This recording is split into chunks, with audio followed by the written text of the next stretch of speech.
And welcome to another edition of South Texas Crossfire. This is your host, Attorney Joe Flores, inviting you to join us each and every week right here on KTMV with the Lopez family. Special thanks to Don Humberto Lozano Lopez, who passed away in 2011. We honor and venerate him, and we never forget him. And my good friend, Carlos Lopez, you guessed it, the Ted Turner of South Texas Broadcasting. We are about to launch political season, and I tell you what, here we are bipartisan. Here we'll bring on a Tea Party liberal. We'll bring on ultra-conservative. But I have somebody middle of the road, great friend of mine I've stood in front of, and I watched him campaign hard. And I saw him win with very little money and a lot of name ID and a lot of heart in 2010. And this is none other than Judge Guy Williams, 148th District Court. Welcome. Thank you for having me. I appreciate it. No, it's an honor. I want to compliment you at your job. You're very good at it. Well, thank you. And yours too. You have been up on that bench doing a great job the last couple of years. And as a lawyer who can't keep my mouth shut, you know, if I see a judge that's not doing his job, I'm going to say it on TV. I am. But you've been doing a great job up there. I appreciate it. Tell us a little bit about your court. I know the people out there really don't ever get that camera lens inside the courtroom, what a judge does. Tell us about your typical day. Well, it's funny. A lot of people say, well, what do you do? Well, I'm the judge in the 148th District Court. That's a judicial state district court. And people say, well, I'm probably never going to be in your court. And people don't realize that, well, if you're charged with a felony criminal crime, you'd come to my court. Of course, more people say, well, I'm not going to come to your court on a criminal case. But if you get a divorce, you can come to my court. Or if you get sued, or if you sue somebody, you could come to my court. So or if you want to adopt a child, there's all kinds of reasons why you would come to my court. We're a general jurisdiction court. So people come to my court for relief.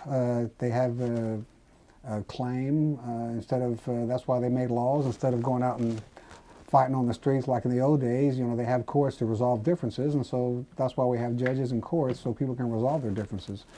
But my court's a general jurisdiction court. We handle family law, criminal law, and civil law. I have, back before I was a judge, I was a lawyer for 22 years, and I pretty much handled all three areas of those laws. And appeals, too. Actually, I'm one of the few lawyers that has done criminal trials and civil trials, and I've also done criminal and civil appeals. I've tried cases in municipal court, county court, district court, and federal court. I've tried criminal and civil cases in county, criminal, and state court. Also, on my appellate background, I've been successful in the 13th Court of Appeals appealing cases. I've won cases in the Texas Supreme Court, the courts or the state's highest civil court, and I've also won in the Court of Criminal Appeals, which is the state's highest criminal court, or it's basically the Texas Criminal Supreme Court. Well, and one of the things that bears to mind, I posted something on Facebook. You know, Facebook's just great. You know, sometimes you want to get out some positive messages. I talked about Atticus Finch, and I talked about To Kill a Mockingbird. I think a lot of us in middle school read that book, and Harper Lee's book. Gregory Peck did the movie. Yes, and the movie was just spectacular. But I think it bears in mind, and I think of you, and I think of myself, and many others. Juan Reyna, a lot of soul practitioners that were in the trenches for a very long time, and you get seasoned. So when you sit up on that bench, what's going through your mind? Well, nothing gets past you because you've had a long, distinguished career. And when somebody's trying to pull a fast one, you'll see it coming, right? Right. I mean, now you're not slugging, you're calling a ball and a strike a strike. Exactly. So how does that differ from your, 3-4 decades of law practice and now being up on that bench? Well, it's two different ball games completely, because as a lawyer, as you know, I represented my clients according to the Constitution. The Constitution requires zealous representation of your clients. And everybody knew you were zealous, and tough. I was definitely an aggressive, zealous lawyer. So that was kind of what I did. But now that I'm a judge, my whole demeanor had to change. You know, humility and patience never were two of my strong suits. And now that I'm on the bench, humility and patience is two of the attributes that I have to really work on and develop. Because you need patience to listen to everybody's grievances. You want to let everybody come to your court and vent, as it were. And so you just have to be understanding and listen. So that's a big part of my job. It's the big difference from being an advocate and then being somebody that makes decisions. And that's what people don't understand is that, and I want people out there to know that your opponent in the last cycle tried to say, well, he's going to bring that zealousness and toughness up on the bench. But people put on different hats. We're just not one-sided. Well, I have to admit, I've had people come up to me and say, well, Guy, we really didn't know what to expect from you as a judge because, right. you were, we knew you as an aggressive lawyer. But people have been pleasantly surprised that I guess it just comes down to they just figure, well, I'm pretty much basically a nice guy. I just don't get me in an adversarial position. Right. And I think that as people are listening, this is really important. Tell us about growing up and the obstacles you overcame, because I think people need to remember. It's very important to remember that a distinguished lawyer like yourself that becomes a judge, it wasn't always like that. No, well, that's true. Well, I have a background a lot like a lot of young kids growing up today, and I think that's why a lot of teenagers and kids in general relate to me, because one of my big things is to get these kids out of high school and make them understand that they need to get out of high school so they can become a success. So. And I have a direct experience in that regard, because when you talk to teenagers, you have to relate to them, and I relate to them, and they relate to me because once I tell them my story, because I came from Bishop, Texas. I was a good athlete. I lettered in all the sports. Then when I was 15 years old, my parents were divorced, and I went from strict discipline to no discipline. My mother moved to Corpus Christi. She had only an 8th grade education, so she had to go to work in a bar to be a bartender, and so I stayed in Bishop with my dad, and my dad was abusive. So I come from a family of history of family violence. My father was abusive to my mother and us children.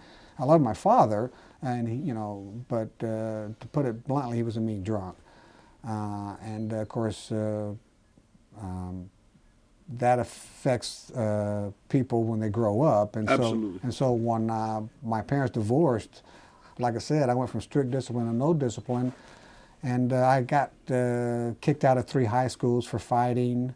But I knew, my daddy always told me, he said, son, if you don't graduate high school, you'll never amount to anything, and I took his word for it. Not only that, my brother and my sister both. I had a sister older than me, 2 years older than me, and a brother 2 years younger than me.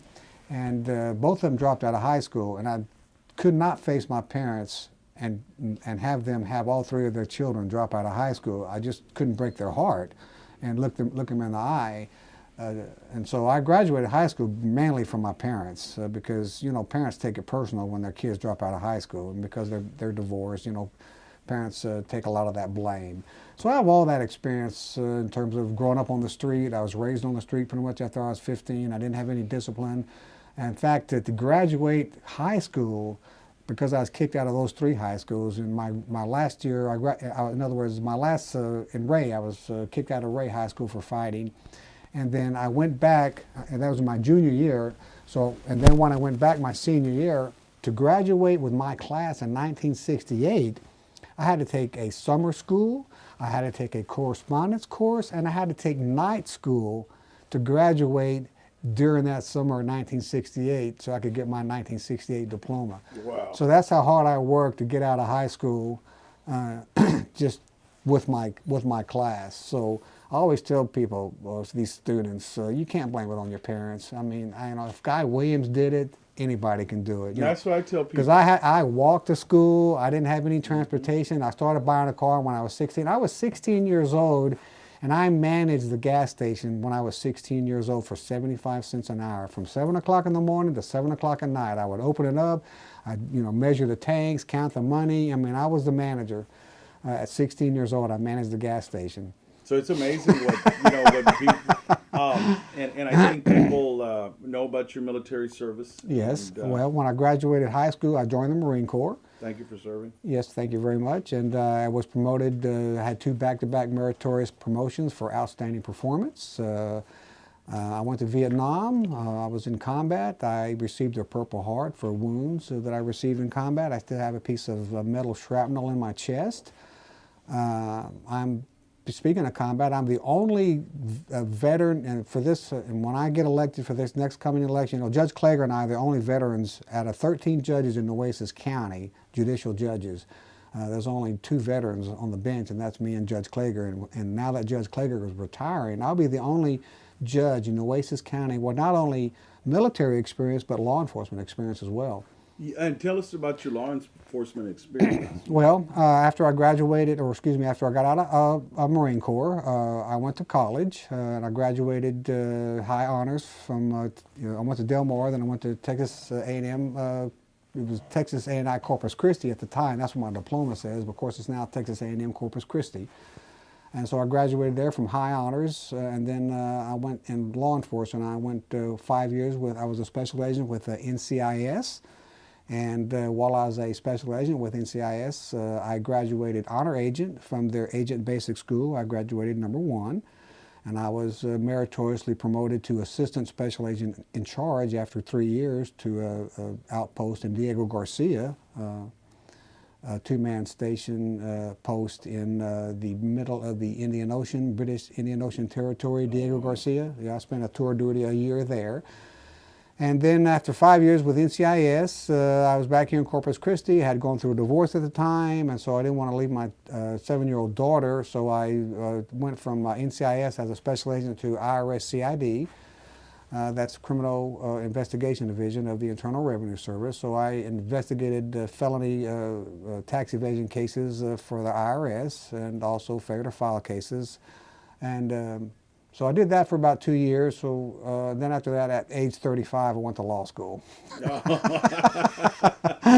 Oh, man. And tell me about your law school. Well, I didn't graduate. Well, law school I started when I was age 35. And I graduated when I was 38, so I always tell these kids, look, it's never too late. Right. So I graduated law school when I was 38 years old, started practicing law when I was 38, and practiced law for 22 years before I got this job. Well, it's such a, people think, okay, a guy goes to college, goes to law school, practices law, becomes a judge, and you've just mapped out that nothing is ever easy. People think this is success, ladies and gentlemen, a little straight slope. It's more like this. Oh, yeah, it's up, down, up, down, up, down. And you don't give up. And it took me 7 years to get out of college because I'd have to quit to go get some money, then go back, quit, go, I couldn't go straight through. I mean, our stories are very similar in many ways. My mom was a full-time nurse, didn't have time. My dad, too, they were just exhausted. A lot of the time they said you had to manage yourself. After 14, I had to. Well, and some that's good and bad. You learn responsibility, but a lot of the time, well, there's the streets are calling. Sometimes you get in trouble. Well, there's a big push to legalize marijuana, and I'm not going to get into the pros and cons of legalizing marijuana, but I will just say this: in my experience, it's the kids that I grew up that smoked marijuana that never graduated high school, that never got a job or got an education or amounted to anything, because once they start smoking the marijuana takes over their mind, and they don't want to learn. Their mind's already occupied because the marijuana, it's a psychological thing. Marijuana has a lot of benefits, medical benefits, and I'm not going to get into that controversy. All I'm saying is that these young kids are starting to smoke this weed at such an early stage, and that kills their motivation. Well, and it could be arguably, some say, a gateway. Well, that's not even on the table as far as what my comments about. My comment is that I see that just in my own experience from growing up, and plus what I see nowadays is these young kids are smoking weed, and they don't understand that it does kill their motivation. I mean, because you can't study while you're high, so when you're just sitting around doing nothing, it feels like you're actually doing something, when you're really not. Right. So it's a big motivational killer, is what I'm saying, and so that's the problem I have with these young kids nowadays is because marijuana is so prevalent, and you can get it anywhere. Yeah, yeah. And then I think that the issue is to get early intervention. I don't necessarily think that mass incarceration Well, of people. well, is, that's not the answer either. But yeah. parents need to get involved. Exactly. I mean, if you can't recognize it when your kid's high, you got a problem. Well, when people say, the cops are, the cops need to do this, the cops need to do this, judges need to do this, and actually it starts with the parents. It's got to start with the parents. Yeah. So, I mean, you're see now the issue is that now you're in office. I mean, before you were very busy. Now you're super busy, and now the taxpayer's dime, and so you can't go like your opponents in November. You can't go knock on doors hours upon hours. Maybe Well, first of all, weekends, I doubt my opponents are going to block walk to the extent that I have been known to block walk. You block walk, a lot. No, and I'm not disparaging my opponents, but I don't know of anybody that's block walked more than Guy Williams. It's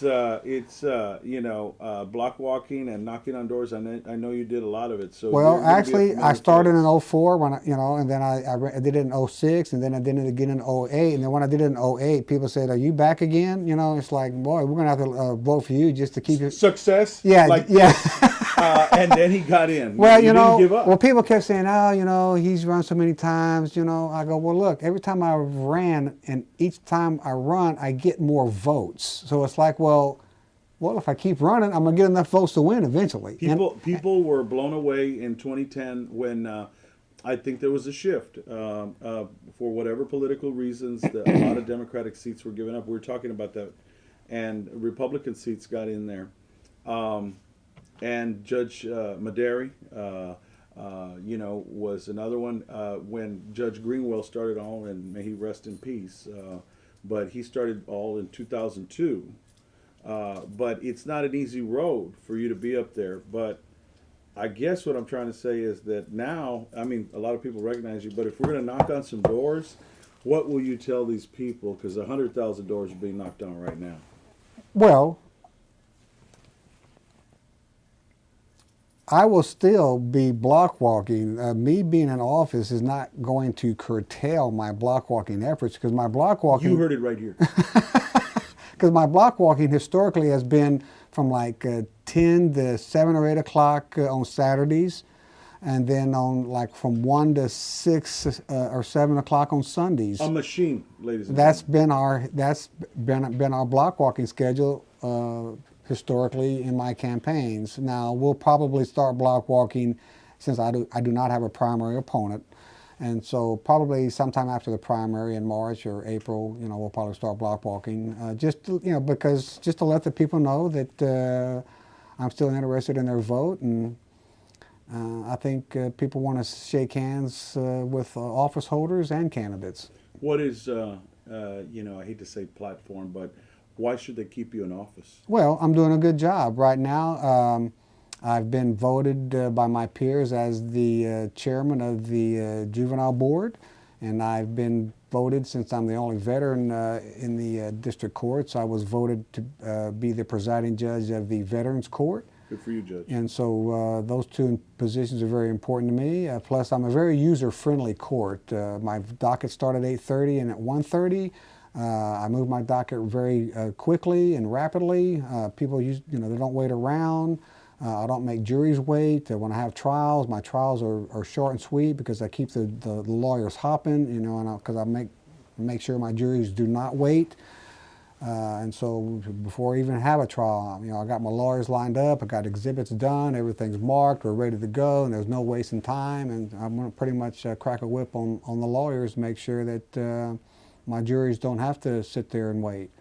So I think I've been doing a good job, and I'm curious to see why somebody would want to run against me, in fact. I love it. You've been listening, ladies and gentlemen, to Judge Guy Williams, 148th District Court. He'll be waiting in November for whomever wins in a Democratic primary. But in a general election, anything can happen. And you heard it here first. He's going to be block walking, coming near you, Nueces County wide on a weekend. You'll see this judge. So I really want to thank you for taking the time to come on. It's always a pleasure. Well, thank you for having me, and thank you for the service you provide the community by allowing a venue for the public. Thank you, Judge. Thank you. All right, we're going to take a break, and we're going to come back with my good friend and also a great asset to the community, Judge Bobby Balderas, your judge out there in the north side and all points in between when we come back. Have you been arrested or are potentially facing criminal charges? You need a trial attorney who is well-versed in the courtroom. Joe Flores has handled hundreds of criminal cases and many of them to trial. Joe Flores can provide you with competent representation to protect your constitutional rights in state and federal court. Joe Flores can help if you have been arrested or facing criminal charges. The law offices of Joe Flores. Equal justice for all.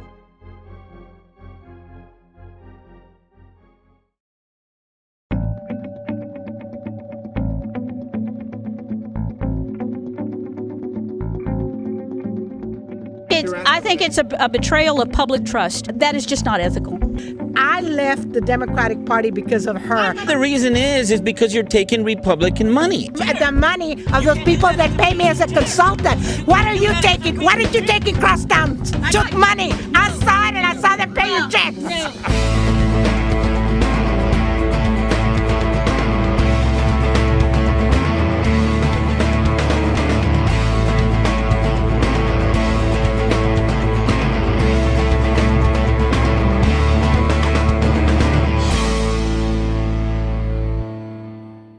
Okay, hold on. Everybody.